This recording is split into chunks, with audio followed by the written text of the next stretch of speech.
So let me discuss this topic, electromagnetic induction, namely Faraday-Lenz law. This law is already known to you from your higher secondary days. So let me just explain it once again to you. So in 1831, Michael Faraday reported a series of experiments. Okay, what he did in those experiments? Let me just give you three examples of that, of three of those experiments. Experiment 1. What was that experiment about? He had a closed loop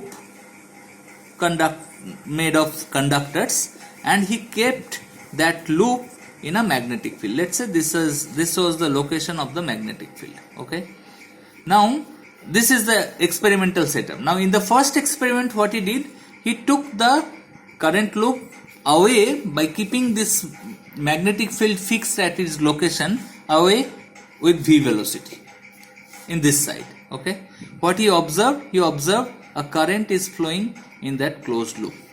This is magnetic field B. Now in experiment 2, what he did is that again the same setup. This is the magnetic field region where the magnetic field is present, and this is the loop, closed loop. Okay, what he did is that he took the magnet away from the loop with v velocity in the other direction. So he observed the same phenomena happening in this loop.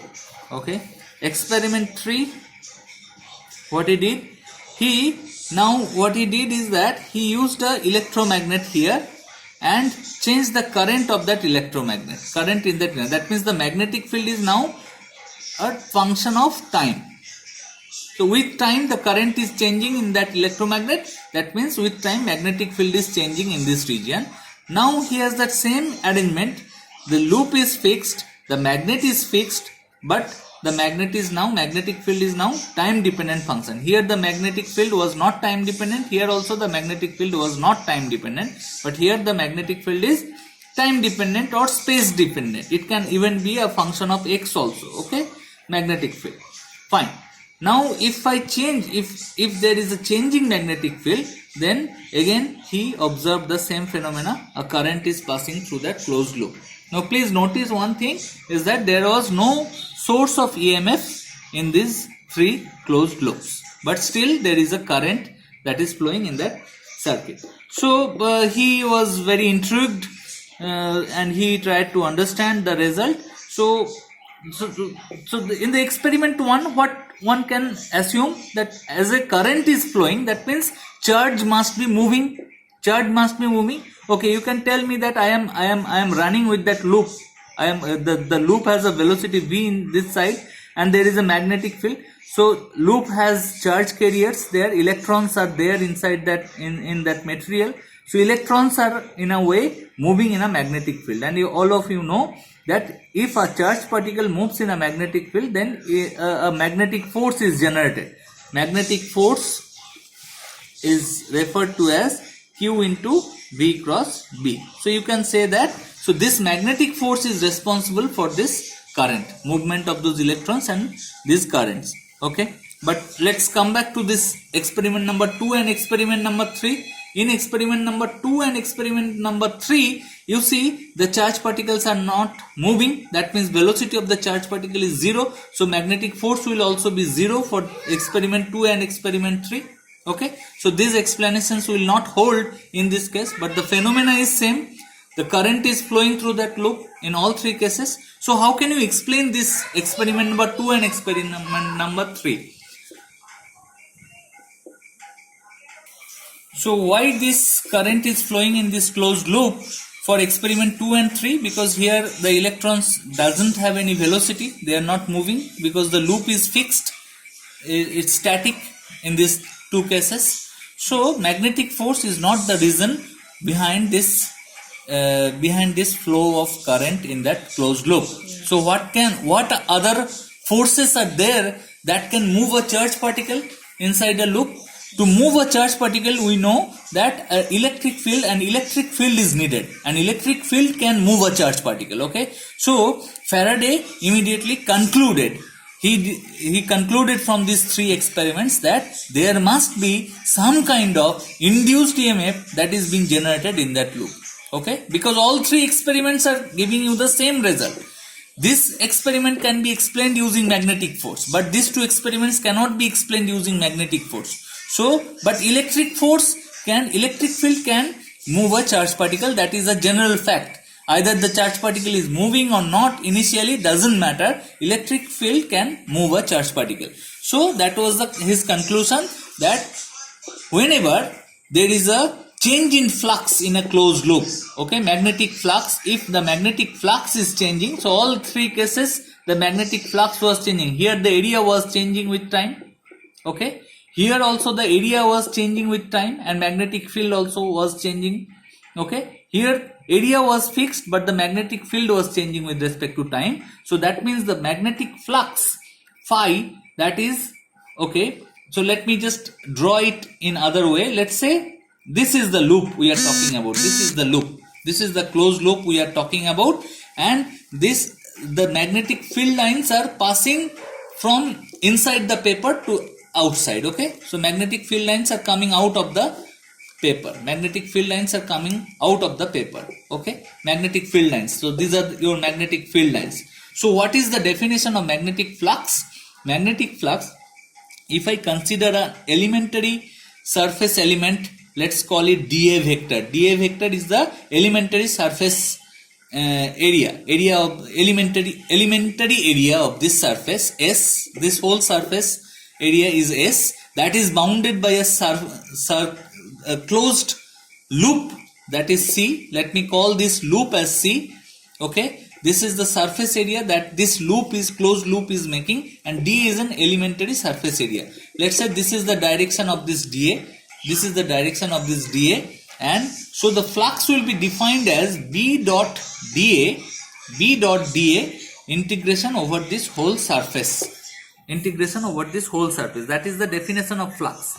And why this current is flowing? Because there is an induced EMF due to the change in flux inside that loop, okay. So induced EMF is let me represent it as E, that is equal to d phi dt according to Faraday. Now the question is that in which direction the current will flow. Now here comes a very important contribution to this law by Lenz. What he said? He said that the flow of current will be such that this magnetic field, this change in flux will be always be, the loop will try to stop the change in flux. Okay, that means what? That means here the magnetic field is coming out of the page, okay. Now the flow in current will be such that it will be creating a magnetic field that will be going inside the paper, so that it will try to stop this magnetic field, that means stop this change in flux, okay. That means which direction the current should flow? The current should flow in clockwise manner, because if it is clockwise, then the magnetic field will be going inside the page, okay. So that means the Lenz correction to this Faraday's law was E equal to minus d phi dt, okay. Now the left hand side, how can you write down? You can understand that this current is flowing because of some electric field.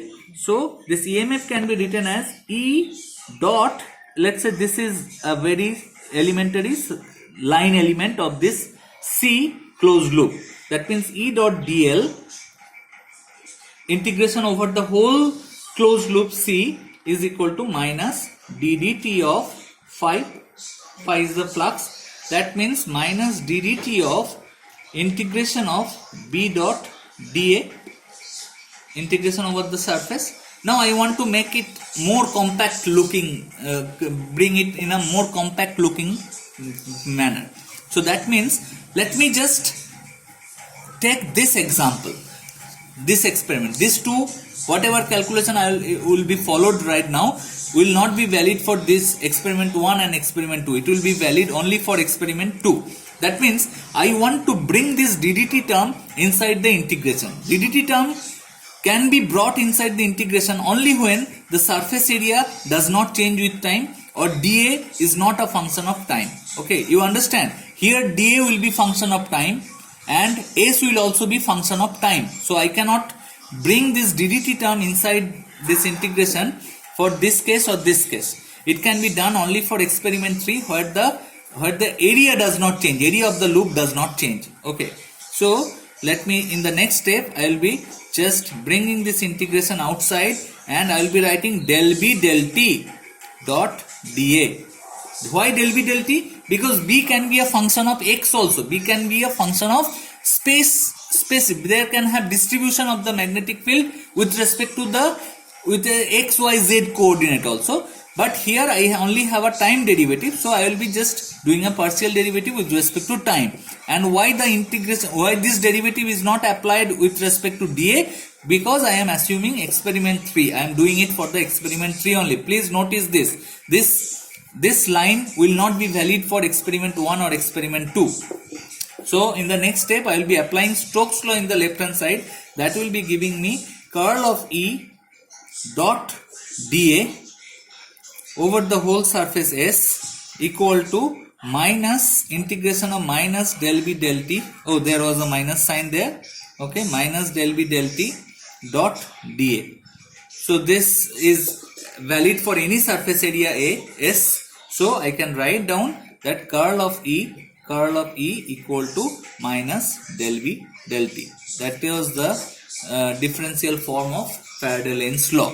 Okay, and please understand that in electrostatics you have learned that curl of E is equal to 0. That will be the case if B is not a function of time. Please understand that if right hand side B is not a function of time, then del B del T will be equal to 0. Then curl of E equal to 0.